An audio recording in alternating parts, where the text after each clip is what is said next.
맞습니다. 네, 신부님 반갑습니다. 네네. 네, 신부님 지금까지도 사회운동이랑 저희 정의평화운동을 활발하게 왕성하게 또 하고 계시는데 처음 이런 사회 문제에 대해서 관심을 갖게 되신 계기가 조금 궁금합니다. 중학교 시절에 이제 53년에 이제 정전협정이 되면서 우리가 만 70주년인데 또 중학교 1학년, 2학년 시대 때 그 당시에는 우리 사회 과목 선생님들이 세상에 대해서 정치에 대해서 막 강의를 해주신 거예요.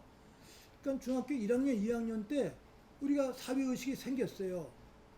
우리 대통령은 연임을 할 수 있는 건데 초대 대통령에 한해서 또 연임을 할 수가 있다. 두 번 하고 세 번, 네 번 끊임없이 할 수 있다. 이렇게 헌법을 개정했다는 거예요. 그것도 4.4.5일의 형식을 통해서 그거를 선생님들이 수업 시간에 막 비판하시는 거예요. 그래서 중학교 1, 2학년 때 그런 내용들이 조금 이렇게 싹 텄었어요. 저는 1957년에 해화동에 있는 성신고등학교 사제가 되는 신학교에 입학을 하게 되었어요. 신학교는 기숙사 생활이기 때문에 밖에 생활과는 단절이 되어 있어요. 근데 밖에 세상 소식을 알면 안 돼요. 그럼에도 불구하고 그 시대에 막 교회가 막 변화 과정 속에 있었어요. 1960년 우리가 대학교에 입학을 했었어요. 우리는 그 3.15 부정선거에 대한 소식은 알고 신학교로 갔지만 마산의 그 김주열 학생이 4월 10일 떠오른 것이나 이런 내용도 자세히 몰랐어요. 그 당시 신학교는 신문을 못 봐요. 근데 저는 1학년 시절에 우리 4명은 학장신부님방 청소를 하는 거예요. 우리 4명은. 그 4명은 학장신부님이 신문이 있어요. 가서 청소하면서 신문을 대충 이렇게 보면은 그날 소식을 제일 먼저 알거든요. 그런데 이제 거기서 4.19 이런 내용들을 알았고 또 4월 26일 이승만의 사퇴 소식 같은 것도 듣게 되었고 이러면서 이제 깨닫게 되었는데 우리는 전혀 바깥의 소식을 몰랐는데 바로 우리 신학교 바로 앞에 있는 동성고등학교 그 학생들이 4.19 혁명 때 고등학생으로서 종로까지 막 진출하면서 데모를 했는데 부분 그런 소식을 들은 거예요.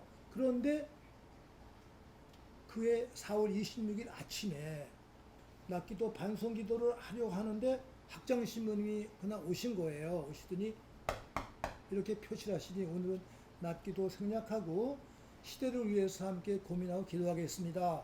그러시면서 오늘 오전 10시 30분에 이승만 대통령이 사퇴했습니다. 이걸 알려주시는 거예요. 그러시면서 짧게 강론하시는데 경무대 앞에서 초등학생, 중고등학생, 대학생, 시민들이 경찰에 의해서 총 맞아 죽은 분들이 많이 계십니다. 그렇게 총 맞아 죽으신 분들이 우리에게 민주주의를 찾아다 준 은인들입니다. 이분들을 기억해야 됩니다. 이렇게 말씀하시는 거예요. 경무대 앞에서 숨져간 청년 학생 시민들이 우리 시대의 불사조입니다. 자기 몸을 희생하고 죽임으로써 우리에게 민주와 인권과 자유라는 시대의 선물을 가져다 주었습니다. 이 불사조의 희생과 헌신을 노래해야 됩니다. 하시면서 하느님께 감사합시다. 그리고 때되음이라는 감사가를 부르라고 그러신 거예요. 이걸 귀에 부르는데 그냥 그 성가가 1학년 때 부르는 성가가 막 열정적이에요.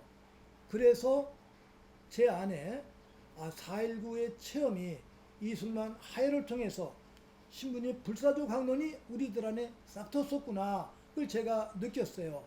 제가 이제 4.19 체험이 저희들을 역사의 현장으로 이끌었던 길잡이가 아니었었는가. 그때 김근태 선생님을 처음 만난 순간에 혹시 대표할 만한 좀 그런 기억이나 그래요. 궁금한 제가 있으신가요? 딱 뭐 첫 번째 만났다는 시간 어느 순간이 기억은 잘 나질 않아요. 다만 이제 김근태 의원이 70년대 때 이렇게 좀 뭐 피해 다니면서 근데 어려운 부탁이 듣긴 들었던 것 같아요.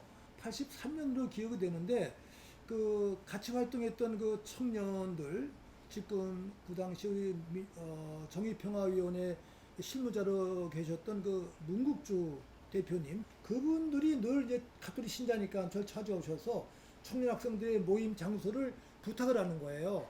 그래서 이제 아리랑곡에 있는 상지회관이라고 베네딕토 수녀님의 피정의 집이 있는데 거기를 빌려달라고 그래서 제 이름으로 빌렸어요.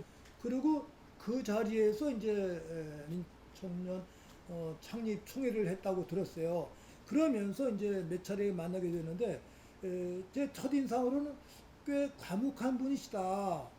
과묵한 분이다. 그 당시에 많은 청년 학생들 만났는데 말씀을 많이 하지 않으시고 핵심적인 얘기만 하니까 청년 활동가로서 상당히 과묵한 분이구나. 그런 인상이 제 머릿속에 남아 있습니다. 이제 1984년 보안사에 이제 신부님의 이름이 올라가면서 조금 감시도 더 심해졌다고 얘기를 들었어요.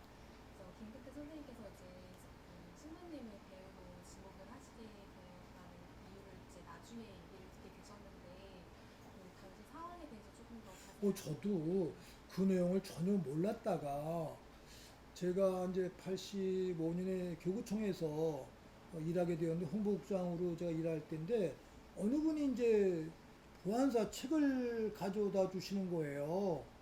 그래서 이제 수수께끼가 좀 풀렸어요, 제가 한강성당에서 일하는데 83년, 84년인데 아주 감시가 심하더라고요. 제가 80년대 들어와서는 성당 일이 많았기 때문에 또 사제단 일도 많았고 또 제가 맡은 일이 많았기 때문에 가급적 조심조심하면서 밖에 활동을 많이 하진 않았었어요. 그런데도 너무 조사가 심해서 이상하다, 이상하다 늘 그렇게 생각을 했었었어요. 그 보안사를 보면서 느꼈던 게 그 교황님이 1984년에 원래 10월에 오시기로 계획을 세웠었어요. 그때 이제 평화작전이라고 그래가지고 전두환이가 보안사한테 지시를 내렸대요. 이 서양 중 오기 전에 천주교 신부 하나 간첩을 만들어라. 이렇게 지시했었다는 거예요. 그런데 바티칸의 계획이 좀 바뀌어가지고 5월로 너무 빨리 오시게 되었어요. 그러니까 이제 평화작전이 좀 일그러진 거예요. 시간이 이제 박도하니까. 그런데 그 보안사 그 책을 보니까 저와 이제 관련된 것을 간첩으로 몰기 위한 그런 작전을 세웠었다는 거예요. 아, 보안사에서 평화작전이라는 것을 세웠었구나. 교황님 방문하기 전에 신부 한 사람을 간첩으로 만들려 하는 그러한 평화작전이라는 보안사의 음모가 있었구나를 제가 알게 되었던 것이죠, 이제. 그게 수수께끼가 풀렸는데, 그때쯤에서 김근태 의원이 남영동에 체포되어 가서 그냥 갖은 고문을 당하시고 9월 달에 정기 고문을 여러 차례 당하셨잖아요.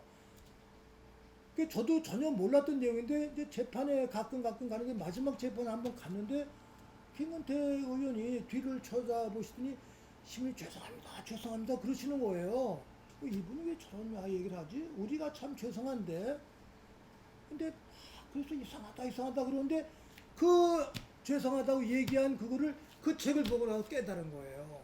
이분이 고문 당하실 때 마지막에 아주 당할 수가 없으니까 마지막에 고문 배우로 저하고 정옥영 목사 이름을 댔다는 거예요. 그랬더니 이제 고문자들이 됐다 그러면 이제 함생호 이름이 나와서 됐다고 끝났다는 그런 기록이 나오더라고요. 1983년에 그 문청년 결성대회에서 그 지도위원으로 위촉되시는 분이나 동계 운동조직 대표 의장으로서 이제 김근태 선생님께서 선출되셨는데 네, 선생님을 바라보시는 좀 상황이나 이런 감정들 심정이 어떠셨나요? 이제 뭐 제가 그 당시에 청년 학생들의 움직임은 제가 잘 몰랐어요.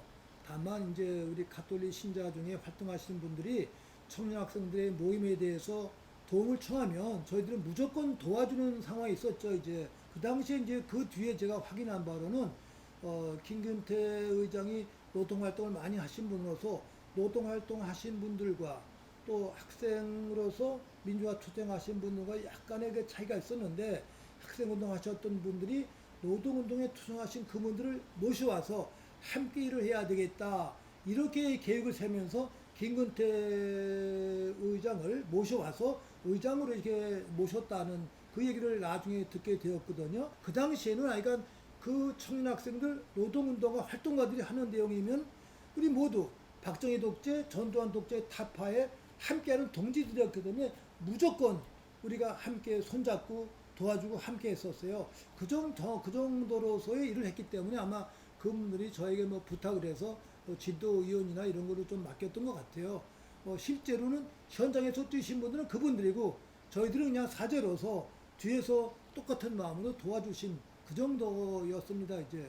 그래서 한번 끼어들고 네, 싶은데요. 네, 말씀하세요. 이 제야에서 국회 정치인으로 넘어갈 때 사실 굉장히 뭐 의견들이 다양했고 반대하거나 김건희한테 실망했다고 하는 제야 쪽 분들도 여전히 말씀하시는 분들도 있거든요. 지금 있어요. 이 정치는 어쩔 수 없이 한계가 있는 건데 그걸 넘어서서 영원한 그 민주인사, 지하인사, 우리 또 청년 학생 시민들의 노동자들의 그 길잡이로서 남아 계셨던 게 더 좋지 않았을까라는 그러한 이상 제가 부분적으로 제가 인정을 했어요. 그러나 그 당시의 현장은 누군가가 또 정치에 들어가서 정치를 바꿔야 되는 그런 꿈이 있었는데 그분이 선택하는 그 길에 방해가 될 필요는 없겠다. 이분들이 최선을 다해 선택한 거 우리는 존중하자. 이런 의미에서 존중을 한 거예요. 근데 그분들은 또 우리가 동의한 것이 필요하기 때문에 구태여 그렇게 열심히 노력하면서 선택한 것을 우리가 반대할 필요가 없는 거죠. 그분들이 최선을 다해서 선택한 것을 존중한 그런 식의 의미가 저희들의 처지가 아니었을까. 김근태 선생님께 영년 전에 세례를 해주셨다고 알고 있습니다. 혹시 그날의 그 이야기 텔레비전에 나오는 김건태 의원을 보고 서울대 어떤 교수님이 의사 선생님이 그 파킨슨 병 징후를 보셨다는 거예요. 그 의사 선생님이 먼저 이제 국회의원실로 전화를 해가지고 비서들한테 전화해서 만나게 되었다는 거예요. 그 이제 서울대병원에 입원하셨다고 제가 찾아갔더니 인재근 의원이 계세요. 그러면서 이 파킨슨병인데 국회의원 신분이니까 공개하기 어려워서 이렇게 참고 늦추다가 이제 병원에 왔는데 이거를 빨리 고쳐야 되겠는데 쉽지 않답니다. 이런 얘기를 하면서 세례를 받으면 좋겠습니다. 이렇게 청하는 거예요. 그러니까 제가 김 의원님, 인재근 부인이 이렇게 말씀하시는데 이 병 우선 고치고 나서 준비 좀 한 다음에 그리고 나서 세례하고 미사 봉헌했으면 좋겠습니다. 지금 당장 세례해 달라고 청하시는데 제 생각에는 그 뒤에 준비한 다음에 하면 좋겠다고 지금 늦었더니 좋다고 우리 셋이 합의를 봤어요. 한 달 두 달 지나고 12월이 왔는데 하순이 왔는데 응급실 중환자실에 오셨다고 위급하다고 시원히 빨리 세례를 주세요 그래요. 그래서 가슴이 아프더라고요. 그래서 이제 돌아가시기 직전에 응급한 분들에게는 비상으로 주는 세례가 있어요. 청구성당의 사목회장님을 모시고 가서 중환자실에서 세례를 드렸어요. 그럴 때 이제 인재근 의원은 당신이 세례명이 엘리사벳인데 성서에서 그분의 아들 세례자 요한이 가장 훌륭한 예언자예요. 예언자 이름으로 요한이라고 해달라고 그런 걸 제가 세례자 요한 훌륭하신데 성서적으로 상관없지만 엘리사벳의 아드님이 세례자 요한인데 내 생각에는 엘리사벳의 남편인 즈카리아가 더 좋겠습니다.